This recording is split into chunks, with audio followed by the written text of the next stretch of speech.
if you look at this little area right up in here, this is a volume imbalance, okay? And what makes it a volume imbalance is the fact that there are two candles that are touching one another only by the wicks.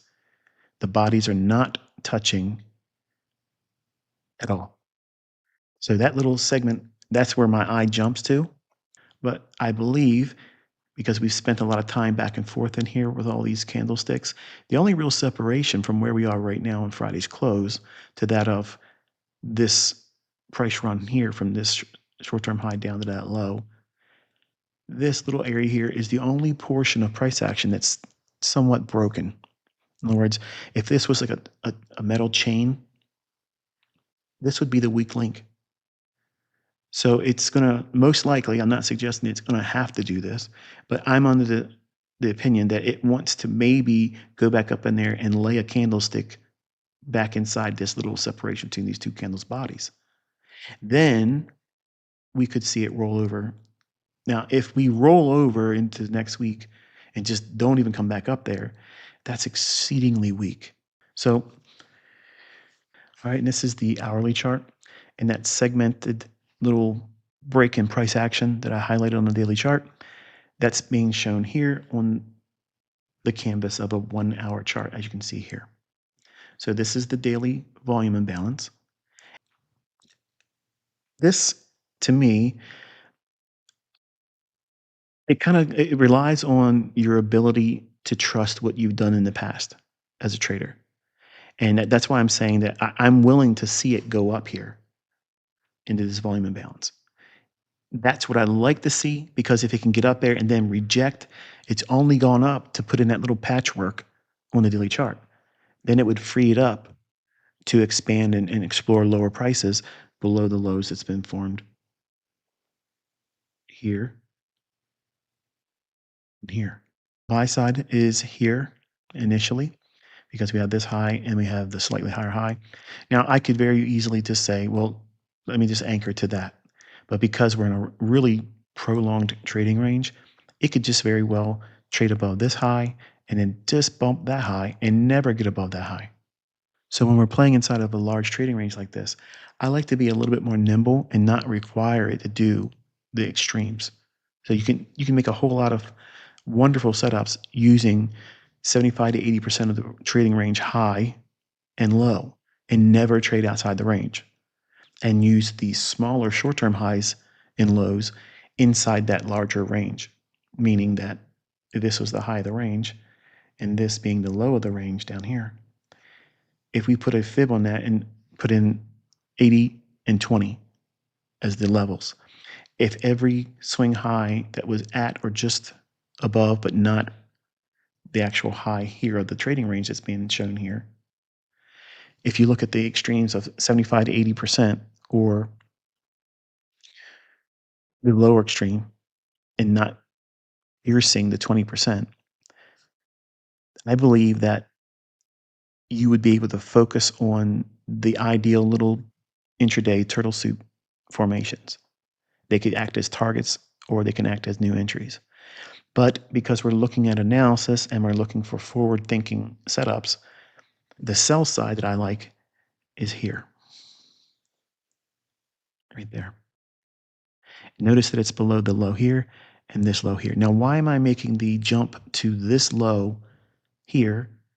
Why didn't I use the same logic here? Well, it's because this low actually went just below that one here.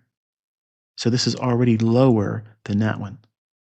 So that means that it would technically be this low and this low being the relative equal low. So I'm going to take your attention to the lower one, because in a perfect world, all things being equal, that's where the sell side is going to be. So those are my liquidity pools on the hourly chart. I'm going to drop down into a 15-minute time frame. And here is that balanced price range. I guess satisfying to see what we were looking for this week trade down just below that low by a tick. Look at that. That little tiny little stab below that, and then we had all this price movement moving higher.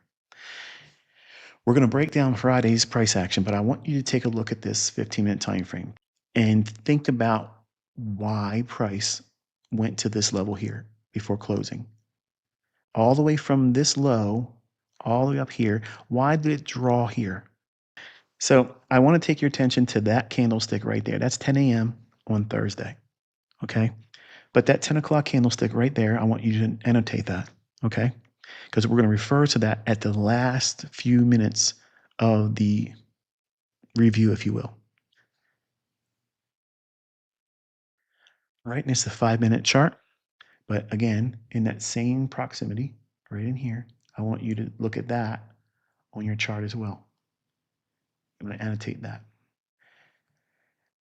Now we're going to break things down. This level is the low of that balanced price range. Before it traded down through it with high resistance liquidity conditions, it went right down to it and through it by a tick. And that was the low. That was the low of Friday. And then all the way back up to here. Wouldn't it be interesting? Wouldn't it be enigmatic if you could determine where that high was going to be?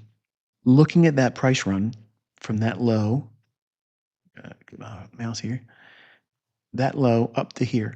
We're going to look at all that price action right there. And I want you to think about it, okay? No buying and selling pressure. The algorithm is going to keep delivering price higher or lower until it takes it to a price that is already determined as a objective. And it's going to deliver it to a specific time or within a measure of time. That's like a macro. It's the last 10 minutes to the top of the hour, and it's the first 10 minutes after a brand new hour starts. Then there are macros that are very specific, like the lunch macro, and then the final hour of regular trading hours macro. There's 4 macros inside that last hour of trading, regular trading hours. But it's basically a very sweet spot that creates the extreme end of the range for the daily candlestick. I'm going to share a little bit about how I do that today. Finally, we made our way to the 1-minute chart. All right, so we're looking at the New York kill zone. New York kill zone is the same for Forex, okay? It's basically the 7 a.m. Eastern time to 9 a.m. Now, you can extend that 1 hour before and 1 hour after and just completely answer all the problems of daylight savings time. That's essentially, in futures trading, it's pre-market trading. So you're trading ahead of the opening bell at 9:30 Eastern time. So if we look at the NASDAQ on Friday, let's break that down in here. So we have 7 o'clock, starts this period here, all the way through till 9 a.m. Eastern time. We have relative equal highs in here. The market rallies up, takes that buy-side liquidity, but look to the left a little bit further over here on your 1-minute chart, and you'll see there's a fair value gap that it trades up into there. But sticking just to the liquidity aspect, the buy side's taken here, and then we break below that short-term low, which is what? A shift in market structure is bearish. Then the market trades higher. This is model 2022 in and of itself. For the folks that guys, oh, I ain't seen it working in months. I don't know what you're looking at, but it's working every day. The market breaks down, and this is an institutional order flow entry drill. And that simply means that this candlestick didn't get completely filled in or closed in and repriced back to the previous candle's low. This candlestick's buy side imbalance, sell side inefficiency, then this SIBI, sell side imbalance, buy side inefficiency, creates a balanced price range there. That's why you would expect to see an institutional order flow entry drill. The easiest way to anticipate the institutional order flow entry drill is if there's a balanced price range in the fair value gap that it's trading up into. 9 times out of 10, if you're bearish, it's not going to completely close that in. And that means that you can do a very shallow run above that high as your entry and not try to use the consequent encroachment or the entire range closing in on the fair value gap. Toss that in there, no extra charge. And then we break down with displacement again, and all of these candles here, the lowest opening price, that's the change in the state of delivery, trades up into the bearish order block, and then it breaks down there. Once we get below this low here, we do so on a expansion. It's heavy displacement, meaning we have a candlestick that creates what? A fair value gap. Since it's done that, below this low, and here's the main thing, We talked about this in Telegram before it reached it. I told you in Telegram, I'm interested in getting below that balanced price range of the 18th and the 19th of March. It is likely to trade down here. So that means we were looking for this. So the draw on liquidity is what? Is it bullish? No, it's not. We're up here. So this displacement here, once it gets below this low here and does that, we want to see it stay open. And if it stays open, it's going to act as what? A breakaway gap. Then the market breaks faster, and then we have a big sell sign imbalance, buy sign inefficiency, right where it should form. What do I mean by that? Well, if you take this gap here, it's roughly, by eyeballing it only, it's about halfway from the high to where it's formed to where that line is here, that red line at 19,604.25. That's the low of that balanced price range of the 18th and the 19th of March for NQ. So once the market reaches down here, we can very easily see that that was a measuring gap. But I'm sure you probably want to see some more details to prove that was a measuring gap, right? As the market breaks down, since you know this level down here is that low of the balanced price range of the big trading range of the March 18th and 19th price action, if you drop a fib from this high, and we'll do it here. You anchor your fib to the high and you pull it down, okay? So since this is a static chart and it's not me doing it live over a chart, imagine my cursor's just like that. I'm holding it right there. I want you to take your attention to that red level right there. That's the 50% level on the Fibonacci. As I pull the fib down, I'm trying to eyeball this 50% level and line it up with the middle of the measuring gap. So I'm going to overlay this red line with this dotted line, which is half or the middle of this sell sign imbalance, buy sign inefficiency. So I'm going to pull it down from here, and I'm going to aim for that level right there and drop it. And it looks like this. So I pulled the fib from this high all the way down. There's where my cursor would be until the 50% of the fib anchored to that high. It stops me here because the 50% level laying over top of the consequent encroachment of this gap, that gives me the perfect measurement for measuring gaps. Okay, or it's basically like the equilibrium or grading a price swing. We can anticipate where measuring gaps are going to form if we know where the draw on liquidity is. How about where does the breakaway gap form? Around 20 to 30% of the implied dealing range. What's an implied dealing range? Implied dealing range is when the market was up here and you anticipate selling off. Where's it going to sell off to? Well, we wanted to see it go down below that 18th and 19th balanced price range of March. That's this red line down here. So we can take a fib and just loosely take it from the sell-off point and drop it right on the red line here, and you're going to get a general proximity where that midpoint is. But it's further refined when you actually use what? Price run in and of itself as it forms, candlestick by candlestick. So here is the upper quadrant of that implied dealing range. An implied dealing range is a price run that has not completed yet. If you're bullish or bearish, where your terminus or target is, which is this level here that was qualified and quantified inside of the Telegram channel before it reached it. So by having projections like this, we can grade our price swings. And breakaway gaps are wonderful to anticipate near the 20 to 30% of the price range that has yet to deliver, and then 50% of it. See that? So if we know that this is the midpoint, which qualifies and confirms this is a measuring gap, this level right here stops when we get this overlapping of the midpoint and 50% of the fib. This level here, pay attention now. Look at the bodies. See that? You're telling me that the buying selling pressure just happened to form all the bodies right there, but the wicks are allowed to do the damage. What did they do? They went down just below that low I told you, that the 18th and the 19th balanced price range formed. And it went down below it by a tick. And then it came right back up to close inside of the level that's projected for a perfect measured run. So the implied dealing range came to perfect fruition. And it's confirmed with what? Look at the bodies. Stopping right where the fib qualifies, that being the measuring gap. But the bodies stop at that level.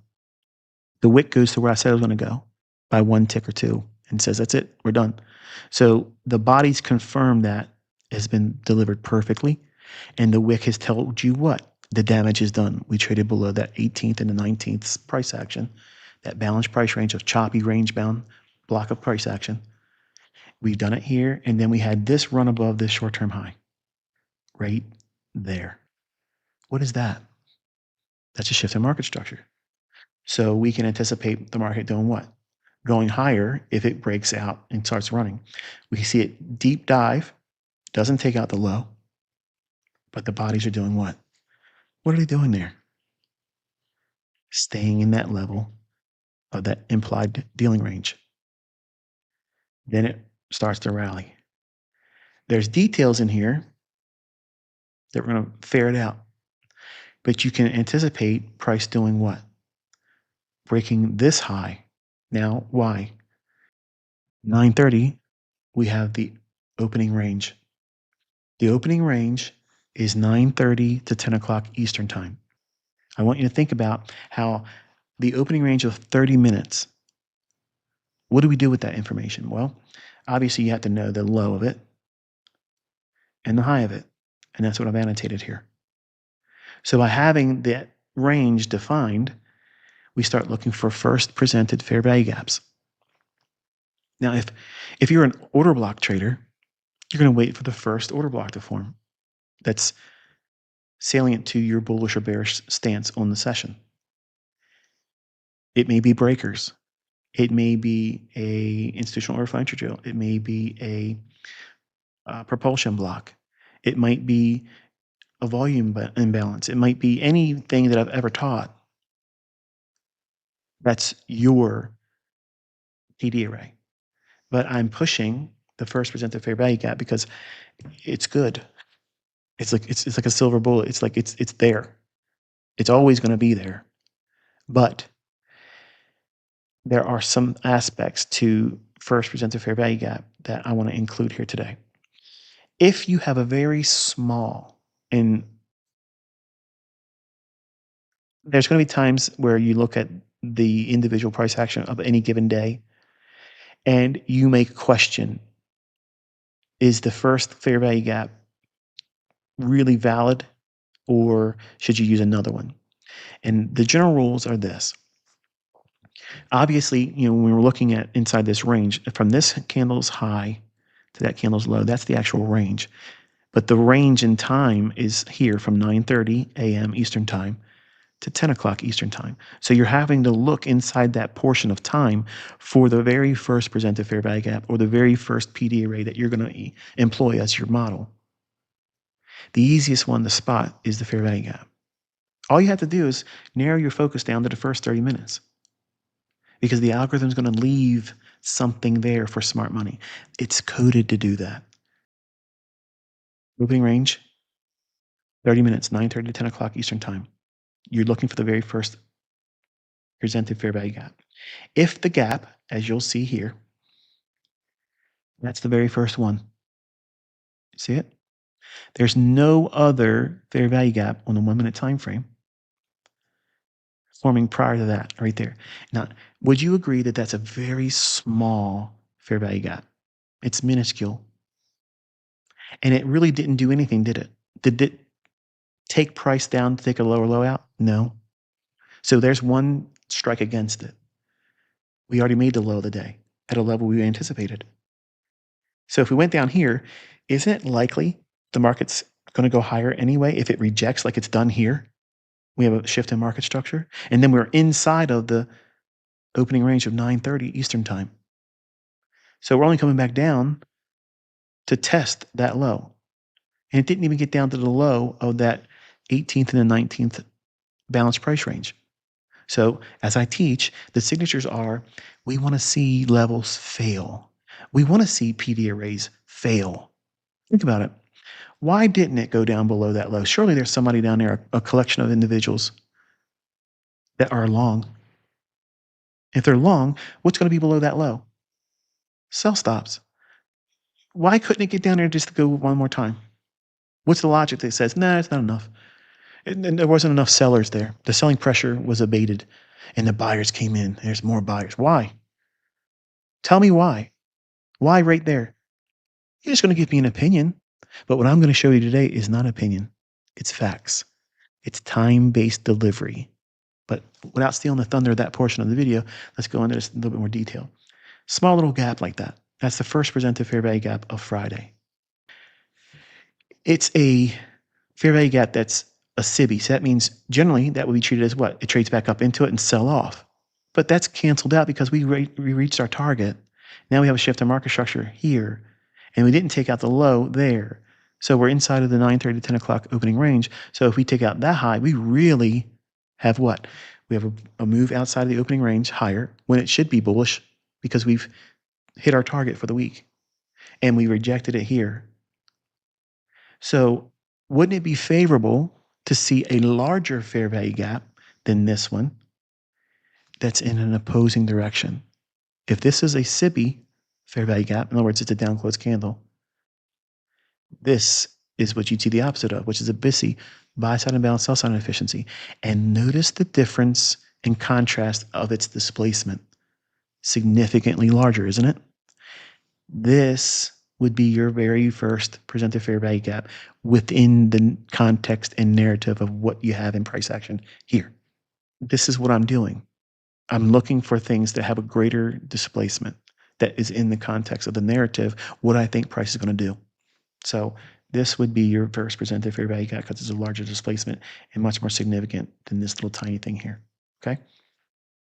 Then the market trades above the opening range high. There's your breakout. We don't trade breakouts, but that's a break above it. We don't need it to close above it. The market trades down into that again, right there. What time is that occurring? At 10 o'clock. That's your silver bullet. It forms every day, folks. There's never been a day where silver bullet never formed. Every single day. My stuff doesn't stop working because it's algorithmic. It's all time-based delivery, okay? And that should already get you excited, but we ain't done yet. The market rallies again and trades into that old measuring gap. Now, because we went above it here, and we've got the narrative behind us that it's likely to trade higher now. This inefficiency that was a sell side imbalance, buy side inefficiency, or measuring gap, now we can treat it as an inversion fair value gap. Look at that. Look where it's forming. If you have a market that's changed gears and direction, now it's bullish. If you can get above the opening range high,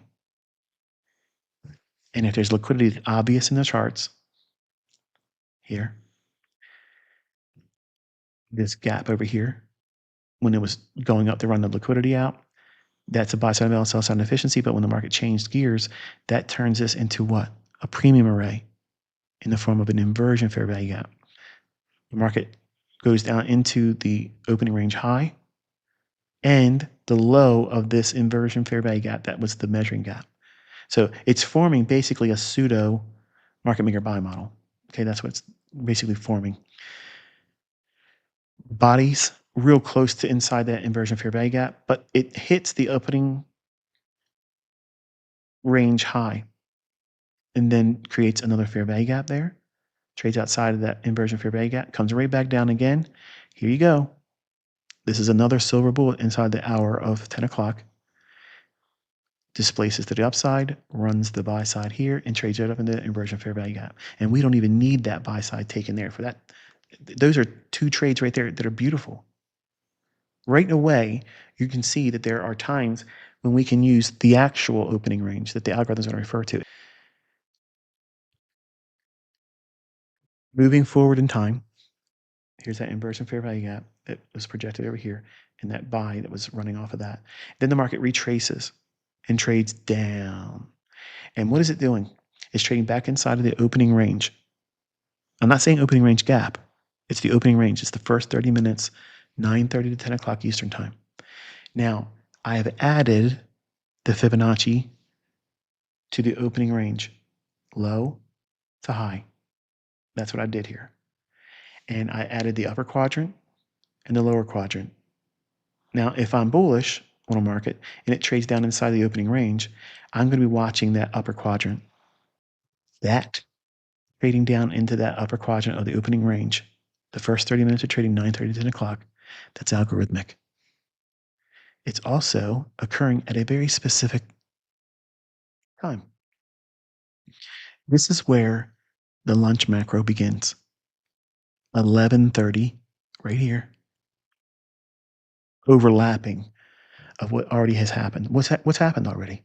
The market traded lower from here. There's buy side resting above that. So at 11:30, whatever you've been doing, anticipate some measure of retracement and grow in the other direction. Not all the time, but the majority of the time you're going to see that. Now in this case, because we had the target reach for the week, it's probably going to go higher. And this is the lunch macro. The lunch macro is 11:30 time, Eastern time, as far as 1:30 p.m. Eastern time. So it's a 2-hour window of time that's collectively referred to by me as the New York lunch. Okay, so by hitting the upper quadrant of the opening range, when it's bullish, you can time an entry in here to go higher. Now you can use an inversion fair value gap here. You can use a turtle soup, or you can anticipate the run back above here and trust that it will give you a fair value gap, some kind of order block. In this case, you can see very, very beautiful immediate rebalance there. And then starts to run higher. These levels are standard deviations. The standard deviation of the opening range, the first 30 minutes, 9:30, 10 o'clock. This is a half a standard deviation, 1 standard deviation, 1.5 standard deviation. And it trades up to that after taking the buy side out here. Right here, beautiful delivery, algorithmic, all perfectly delivered. Now at that point, we're going to take our attention and scrub forward again. This gap here, we're going to extend it forward, but now because price is above it, I'm not going to change the color because I don't want you to lose sight of what it is I'm referring to in proximity to that. So just know that once we went above it here, this would be referred back to as a reclaimed bullish fair value gap, not a bearish fair value gap. But I want to leave it this way so that way you can follow it in the slides of my PowerPoint presentation here. That's it here, extended all the way over it. So here's that run up to that standard deviation 1.5, and then one more time it bumps above it and trades down into the lunch macro ending at 1:30 p.m. And now we're creating what? The opening range, the first 30 minutes of 1:30 to 2 o'clock Eastern time. That's what sets the tone for the market structure. All of the magnificent and precision-oriented aspects that I teach, it all starts from here. So we have the opening range low. This is the lowest low between 1:30 p.m. Eastern time to 2 o'clock Eastern time. That's the highest high it formed. This is the time aspect. Okay, this is the parameters on time. This is the opening range low, the lowest inside that range of time. So if we were following it down here, 2 o'clock to 1:30, that's what this is showing here. It's the end of the lunch macro. So now we're anticipating another run in price action. And since we've already anticipated a reversal because we hit our weekly target, so we can anticipate what? A continuation to the upside. So now we have the opening range high. And then inside that opening range, here's your first presented fair value gap. Market trades down into that first presented fair value gap here and rallies up. That right there is a tradable run. But now we're going into a macro, 250 to 310. And the market's doing what? It retraces all the way back down to the -1 standard deviation of the opening range of 9:30 to 10 o'clock. That's what these lines are here, okay? So again, we go down to that inversion fair value gap, which is technically a bullish reclaimed fair value gap. It rallies and consolidates inside now the macro of 3:15 to 3:45. At 3:15 to 3:45, the last final hour of regular trading hours, it's the final hour of regular trading hours. Between 3:15 and 3:45, the market's going to operate inside of the narrative that's presently underway. Meaning what? We created another opportunity to buy. We have buy side up here, which is also the opening range high of 1:30 to 2 p.m. Eastern time. But look at the times that these things are occurring. They're very specific. They're very, very specific. If you look at the high here, that's a macro. That's a macro. That's 1250 to 110 macro. And what does it do? It retraces back down into that gap. And it's also trading down into -1 standard deviation of the opening range at 9:30 to 10 o'clock, because that's what the algorithm does. It refers to very specific times. And then what price inside that range of time. See, these aren't zones. They're highly specific 30-minute windows, 20-minute windows in deference to the macro, or in this case, the lunch macro, which is a 2-hour window of opportunity, but there's a beginning to it and there's an ending to it. And there's price runs that begin and end at those very specific times. But during the 3:15 to 3:45 macro, it's 30 minutes. You're looking for the setup that leads to market on close macro. That's what MOC stands for. That's the 350 little price run that usually takes off and creates another higher high or a retracement into the range. Here, we know that we have 2.5 standard deviation that would take us above this high. This one's very close, but if you look at this price run here, it duplicates itself there. So we're seeing another measured move, but it begins at the time and on the price inside of the opening range in the afternoon session. That's this one here. Look what it's doing here. Body stopping at the consequent encroachment. The wicks go down just below, but doesn't completely close it in during 3:15 to 3:45 macro. Bodies are staying in the upper half. What is it telling you? The algorithm is signaling to smart money, just like it's been coded to do. Stay out of that area. That gives them confidence that that's the setup to buy and run it into the close. And look for rocket fuel at 350. And here you go. That candlestick's 350. And wouldn't you know it, look what happens. Right up to -2.5 standard deviation. So there's obviously no algorithm, right? No way. Nope. Not here, folks. Nothing to see.